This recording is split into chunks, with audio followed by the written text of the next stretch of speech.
Hello students, कैसे हैं आप लोग? सब अच्छा। स्वागत है आप लोगों का इस नए वीडियो लेक्चर में। और ये नया वीडियो लेक्चर संबंधित है टाइम एंड टेंस के पार्ट 5 से। ठीक है। इसके पहले वाले वीडियो लेक्चर में हमने समाप्त कर लिया था प्रेजेंट कंटिन्यूअस टेंस को पूरी तरह से। ठीक है। प्रेजेंट कंटिन्यूअस के 2 पार्ट के वीडियो मैंने बनाए हैं, आप लोगों को दिए हैं। और उस 2 पार्ट में प्रेजेंट कंटिन्यूअस के यूजेस और प्लस कुछ जो एक्सेप्शनल यूजेस हैं प्रेजेंट कंटिन्यूअस टेंस के, उसको समझाया गया है। ठीक है। मुझे पूरा उम्मीद है कि आप लोगों ने दोनों वीडियोस को देखे होंगे। अगर किसी ने नहीं देखा है तो मैं उनसे रिक्वेस्ट करूंगा कि आप उन दोनों वीडियोस को जरूर देखें। ओके। और आज का हमारा जो वीडियो लेक्चर है वो संबंधित है प्रेजेंट परफेक्ट टेंस से और प्रेजेंट परफेक्ट कंटिन्यूअस टेंस से। दोनों टेंस देखा जाए तो एक तरीके से बराबर है, कुछ चीजों का अंतर बस होता है। उन अंतरों को समझ लेंगे, बड़ा बेसिक सा अंतर है, उस अंतर को समझ लेंगे तो ये दोनों टेंस समाप्त हो जाएगा, इसके कॉन्सेप्ट भी समाप्त हो जाएंगे। ठीक है। तो चलिए शुरू करते हैं और समझते हैं पहले प्रेजेंट परफेक्ट टेंस के यूजेस को। तो सबसे पहले अगर स्ट्रक्चर की बात करें प्रेजेंट परफेक्ट टेंस का, ठीक है, प्रेजेंट परफेक्ट टेंस के स्ट्रक्चर की बात करते हैं तो subject plus have plus V3। इसमें हेल्पिंग वर्ब की तरह पर क्या लगता है, हैज और हैव का प्रयोग होता है। और वर्ब का कौन सा रूप यूज होता है, तो V3 फॉर्म यूज होता है। ये एक बेसिक बात है जो आपको निश्चित तौर पर याद रखना चाहिए। ठीक है। हेल्पिंग वर्ब और मेन वर्ब के बारे में ऑलरेडी टेंस के इंट्रोडक्शन में बता दिया गया है। ठीक है। तो हर टेंस का अपना एक पहचान होता है और वो पहचान जुड़ा होता है वर्ब के मेन वर्ब से, जो इस रूप का वो वर्ब होता है। और दूसरा पहचान होता है उसका हेल्पिंग वर्ब। हर टेंस का अपना एक हेल्पिंग वर्ब है। अगर हेल्पिंग वर्ब और मेन वर्ब का कॉम्बिनेशन अगर याद हो जाता है तो निश्चित तौर पर टेंस के जितने भी प्रकार हैं उनको आप हिंदी से इंग्लिश में आराम से कर पाएंगे। ठीक है। तो ये स्ट्रक्चर आप याद कर लीजिएगा। मैक्सिमम को तो याद होंगे ही, लेकिन जिनको अगर जो पहली बार इस चीज को देख रहे होंगे जो बच्चे हैं तो वो इस स्ट्रक्चर को जरूर याद कर ले। ठीक है। उसके बाद हम लोग पहला प्रयोग पढ़ते हैं प्रेजेंट परफेक्ट टेंस का। उसमें लिखा है आपको कि it is used to express action that has just completed, मतलब वैसे कार्य जो अभी अभी समाप्त हुए हैं। अभी अभी समाप्त होने का मतलब क्या होता है, अभी अभी समाप्त होना मतलब अभी वो लोग प्रेजेंट में ही हैं, है ना। टाइम रेफरेंस जो है वो प्रेजेंट का ही है, पास्ट का नहीं हुआ है वो घटना, क्योंकि अभी अभी समाप्त हुआ है। और एक इम्पॉर्टेंट बात यहाँ पर लास्ट में ये है लगा है, तो ये पहचान है प्रेजेंट टेंस का, है ना। तो दैट इज इट। यही बात है कि वैसे कार्य जो अभी अभी समाप्त हुए हैं वैसे कार्यों को बताने के लिए इंग्लिश में हम प्रेजेंट परफेक्ट टेंस का यूज करते हैं। जैसे एग्जाम्पल यहाँ लिखा है, ही हैज गॉन आउट, वह बाहर गया है। They have talk to me, उन लोगों ने मुझसे बात की है। I have posted the letter, मैंने लेटर पोस्ट कर दिया है। ठीक है। सब में है लगा है लास्ट में। ठीक है। वर्ब के बाद है लगा है, तो ये बता रहा है कि ये प्रेजेंट टेंस में ही है अभी। और इसलिए चूंकि काम समाप्त हो गया है, ही हैज गॉन, वो बाहर गया है, बाहर जाने का काम समाप्त हो गया है। ठीक है। तो इसलिए इसको हम प्रेजेंट परफेक्ट टेंस में रखे हैं। ओके। पास्ट अभी ये नहीं हुआ है। और जैसा कि स्ट्रक्चर लिखा है हैज प्लस V3, आप देख सकते हो हैज या हैव लगेगा और उसके साथ V3 लगेगा।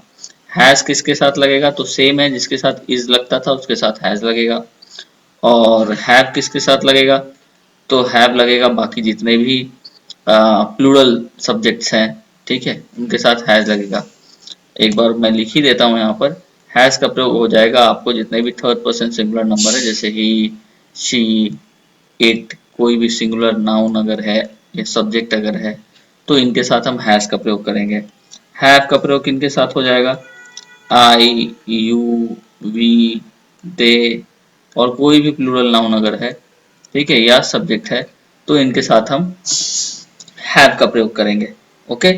तो ये आपका पहला प्रयोग हो गया, उम्मीद है कि समझ में आया होगा। दूसरे प्रयोग के बारे में पढ़ते हैं कि use to express past actions whose effects still continue to be in present, ऐसी घटनाएं, ऐसे कार्य जो पास्ट में भले ही समाप्त हुए लेकिन उनका जो प्रभाव है वो अभी भी वर्तमान में ही मौजूद है। जैसे कि I have seen the red fort, मैंने लाल किला देखा है। तो लाल किला देखा यहाँ बोलने का तात्पर्य ये नहीं कि अभी अभी देखे हैं, ये देखने का काम मैं हो सकता है कि 2 साल पहले या 3 साल पहले या 10 साल पहले कर चुका हूँ, लेकिन फिर भी वो जो प्रभाव है, मतलब लाल किला कैसा है, कैसा दिखता है, आई स्टिल रिमेम्बर इट, है ना, उसका इफेक्ट जो है अभी भी मेरे जहन में है। तो उसको बताने के लिए मैं इस चीज को एक्सप्रेस कर रहा हूँ कि हाँ मैंने लाल किला देखा है।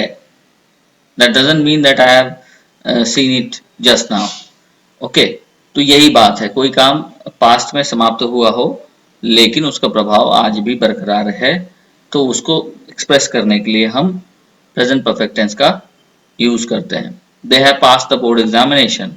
अब सपोज करो कि इनके बारे में, जिनके बारे में भी बात हो रही है, उन्होंने बोर्ड एग्जामिनेशन 10 साल पहले पास किया होगा, ठीक है, लेकिन चर्चा अभी कर रहे हैं, क्यों, अभी जरूरत पड़ी है और वो बोर्ड एग्जामिनेशन पास किया, वो रिजल्ट निकला है, तो उसका प्रभाव अभी भी तो प्रेजेंट लाइफ में मेंटेन्ड है, उसका वैल्यू है, यही सेंस निकलता है। तो इसको इस तरह से समझना है आपको, और इसी तरह से करके आपको चीजों को आइडेंटिफाई करके आप क्या बोलना चाहते हैं, आप उसको अंग्रेजी में आराम से बोल सकते हो, कह सकते हो, ठीक है। यू हैव हर्ट योरसेल्फ, तुमने अपने आप को चोट लगा लिया है, चोट लग गई है। तो चोट लगा है, जरूरी नहीं कि अभी लगा है, चोट पहले लगा होगा, हो सकता है, लेकिन उस चोट का जो असर है वो आज भी मौजूद है। तो this is what it means.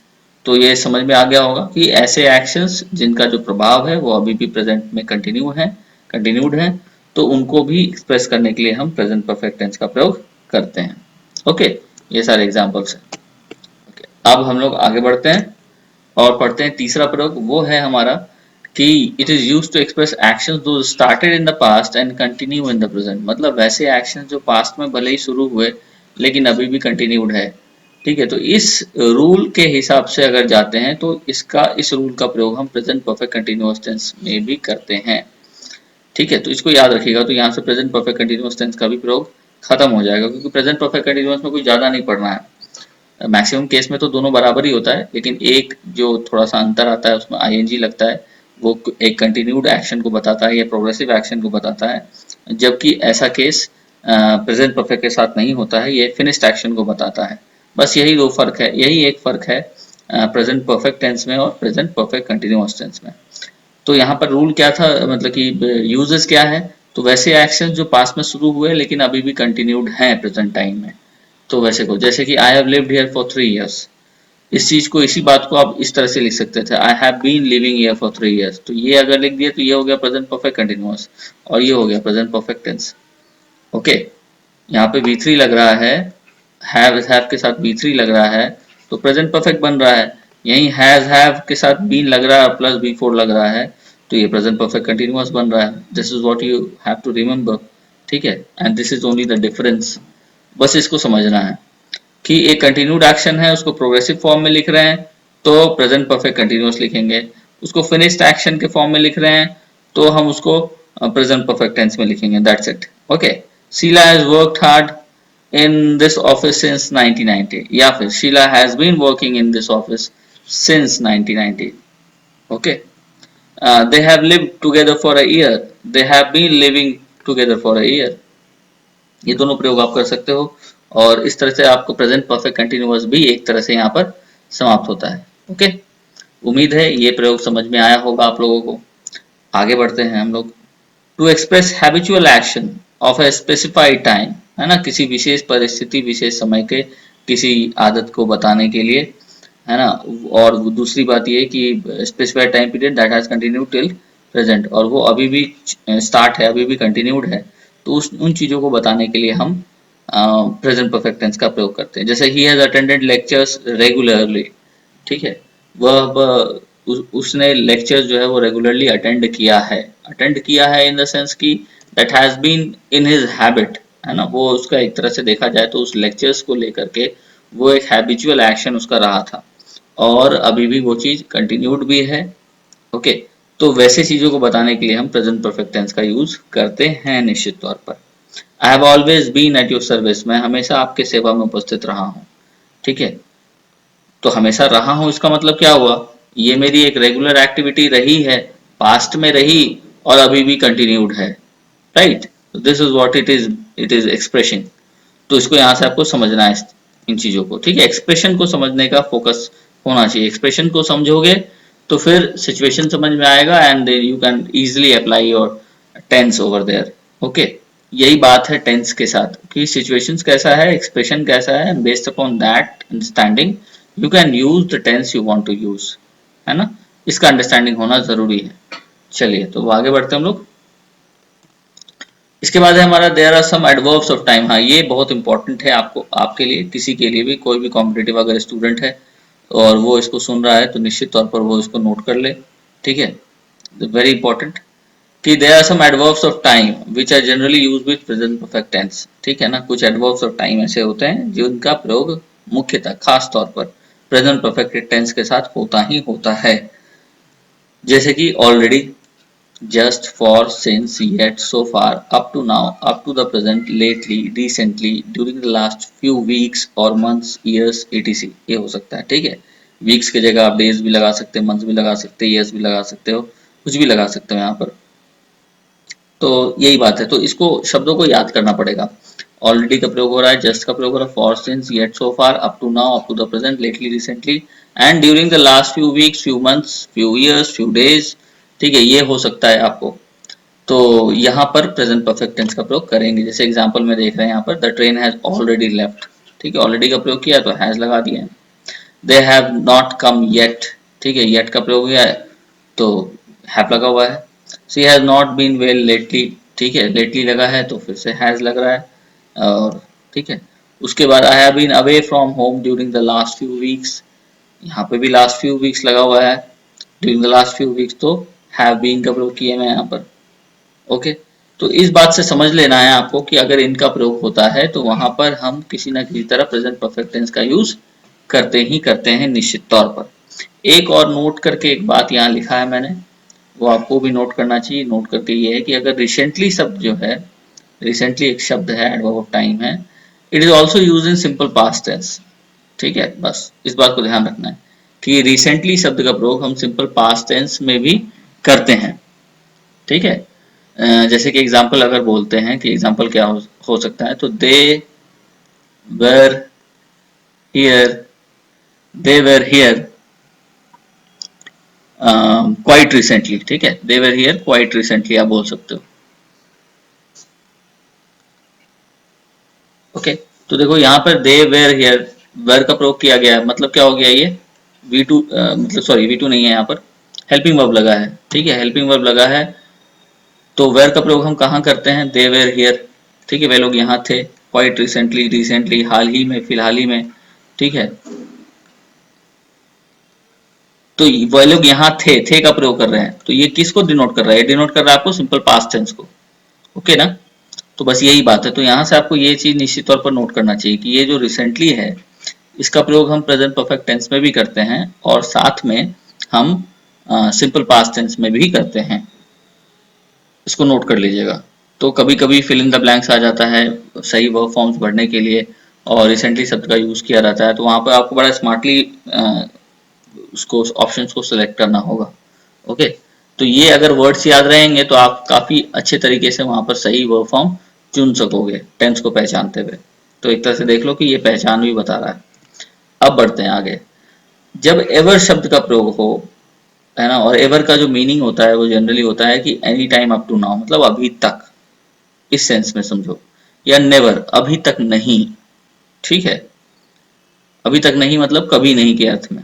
अगर at no time up to now, अब तक कभी नहीं, अब तक नहीं, है ना, तो इस अर्थ में अगर एवर या नेवर का यूज हो रहा है तो हम वहां पर प्रेजेंट परफेक्ट टेंस का यूज करेंगे, निश्चित तौर पर करेंगे। जैसे कि have you ever seen him, क्या तुमने कभी उसे देखा है। कभी उसे देखा मतलब क्या, कभी मतलब अभी तक के बारे में बात कर रहे हैं, अब तक के समय के बारे में बात कर रहे हैं, तो यहाँ पर हम प्रेजेंट परफेक्ट लगाएंगे। I have never met him before, है ना, मैं उससे पहले कभी नहीं मिला हूँ, तो सीधी सी बात है, never met him, I have never met, अब तक नहीं मिला हूँ, तो नहीं का सेंस है अब तक, कभी नहीं। तो this is what you have to understand over here. तो यहाँ से आपको एवर, ठीक है, ओके, और फिर नेवर, इन दोनों का प्रयोगों को समझते हुए आपको ये समझना है कि यहाँ पर हम प्रेजेंट परफेक्ट टेंस का यूज कैसे करते हैं। अब हम लोग आगे बढ़ते हैं और पढ़ते हैं प्रेजेंट परफेक्ट कंटिन्यूअस को। प्रेजेंट परफेक्ट कंटिन्यूअस का इंट्रोडक्शन तो मैंने ऑलरेडी दे रखा है, एक बार रिवीजन में करा दूं आप लोगों को प्रेजेंट परफेक्ट टेंस का। जैसे कि एवर का प्रयोग मैंने बताया, नेवर का प्रयोग बताया और इसका प्रयोग बताया कि ये प्रेजेंट परफेक्ट टेंस में होगा। इसके साथ साथ कुछ एडवर्ब्स ऑफ टाइम मैंने बताया आपको प्रेजेंट परफेक्ट टेंस के संदर्भ में, और ये बताया कि अगर ये एडवर्ब्स ऑफ टाइम का यूज कर रहे हैं तो मैक्सिमम केस में यहाँ पे आप प्रेजेंट परफेक्ट टेंस यूज करेंगे। इसके अलावा रिसेंटली सब जो है, जो एडवर्ब ऑफ टाइम ही है, उसमें हम सिंपल पास्ट टेंस का भी प्रयोग हम करते हैं, निश्चित तौर पर करते हैं। इसको आपको नोट करके रखना है। इसके बाद मैंने आपको बताया कि ऐसे एक्शन जो पास्ट में शुरू हुए और अभी भी कंटिन्यूड है, तो वैसे के लिए हम प्रेजेंट परफेक्ट टेंस का यूज करते हैं और वैसे के लिए हम प्रेजेंट परफेक्ट कंटिन्यूअस टेंस का भी यूज करते हैं। दोनों के एग्जांपल्स को मैंने आपको समझा दिया। इसके अलावा हैबिचुअल एक्शन कोई खास स्पेसिफिक टाइम पीरियड के लिए अगर है और वो प्रेजेंट में भी कंटिन्यूड है, तो उन चीजों को बताने के लिए भी, एक्सप्रेस करने के लिए भी हम प्रेजेंट परफेक्ट टेंस का यूज करते हैं। एग्जाम्पल के साथ मैंने आप लोगों को समझा दिया है। इसके साथ साथ जो जनरल यूज है प्रेजेंट परफेक्ट टेंस का वो बताया, स्ट्रक्चर बता दिया, और फिर दूसरा बताया कि use to express past action, वैसे एक्शंस जो पास्ट में शुरू हुए, पास्ट में हुए, लेकिन उनका जो इफेक्ट है वो अभी भी प्रेजेंट में मौजूद है, जैसे I have seen the red fort. तो इसके साथ आपका प्रेजेंट परफेक्ट टेंस का जो यूजेज है वो समाप्त होता है। और लास्ट में एक चीज बचा है, वो बचा है आपका प्रेजेंट परफेक्ट कंटिन्यूअस टेंस, और इसके साथ आपका प्रेजेंट टेंस कंप्लीटली समाप्त हो जाएगा। जैसे she has been, sorry subject plus has have plus been plus V four. Okay, ये इसका बेसिक स्ट्रक्चर है। इसके साथ साथ आप फॉर और सिंस का प्रयोग भी इसमें करते हैं। कब करते हैं? जब हमको पीरियड ऑफ टाइम बताना हो, ठीक है, पीरियड ऑफ टाइम बताना हो या पॉइंट ऑफ टाइम बताना हो, ठीक है। तो पीरियड ऑफ टाइम के साथ हम क्या करते हैं? पीरियड ऑफ टाइम के साथ हम फॉर का यूज करते हैं, ठीक। और अगर हमको पॉइंट ऑफ टाइम की चर्चा करनी हो तो क्या करते हैं? तो हम सिंस का प्रयोग करते हैं। पॉइंट ऑफ टाइम क्या बताता है? निश्चित समय अवधि, और ये क्या? निश्चित समय, ठीक है, ये फिक्स टाइम बताता है, पॉइंट बोल रहे हैं। और पीरियड क्या बताता है? एक ड्यूरेशन बताता है। ओके, तो ड्यूरेशन के साथ फॉर लगाएंगे, और फिक्स टाइम अगर होगा तो सिंस लगाएंगे, ठीक है। इसके प्रयोग ऑलरेडी हम लोग चर्चा कर चुके हैं, लेकिन बस समझाने के लिए यहाँ पे मैंने समझा दिया। बेसिक स्ट्रक्चर जो है वो यही है। जैसे एग्जांपल में she has been living in London for a month, for a month लगा है, पीरियड ऑफ टाइम लगा है, ओके, एक महीने के लिए। They have been doing this work since Monday, since लगा है यहाँ पर, तो ये एग्जैक्ट टाइम बता रहा है, एग्जैक्ट डे बता रहा है, ठीक है। What I have been describing is true, what I have been describe, मैं जो भी डिस्क्राइब करता आया हूँ वो सब सही है। तो इस चीज के लिए भी हम प्रेजेंट परफेक्ट कंटिन्यूअस टेंस का यूज करते हैं, जहां हम कोई चीज पहले से कर रहे होते हैं, ठीक है, जहां हम कोई चीज पहले से कर रहे होते हैं, वैसे उस अर्थ में भी हम प्रेजेंट परफेक्ट टेंस का यूज करते हैं। ओके,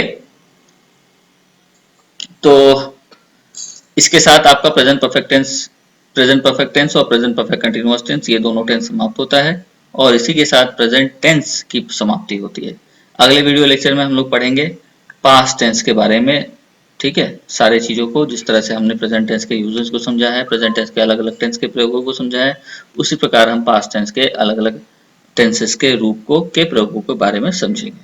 ओके, उम्मीद है आप लोगों को लेक्चर पसंद आया होगा। अगर कोई प्रश्न होता है तो निश्चित तौर पर आप पूछने के लिए फ्री हैं, आप बेझिझक पूछ सकते हो, कमेंट कर सकते हो, व्हाट्सएप कर सकते हो और क्वेश्चन पूछ सकते हो, ठीक है। तब तक के लिए आप अपना ख्याल रखिए। इस वीडियो लेक्चर से मैं आप लोगों से विदा लेता हूँ। Take care, God bless you, and share the video, like the video, subscribe to the channel and spread knowledge, be kind to each other. Okay, so thank you very much, take care.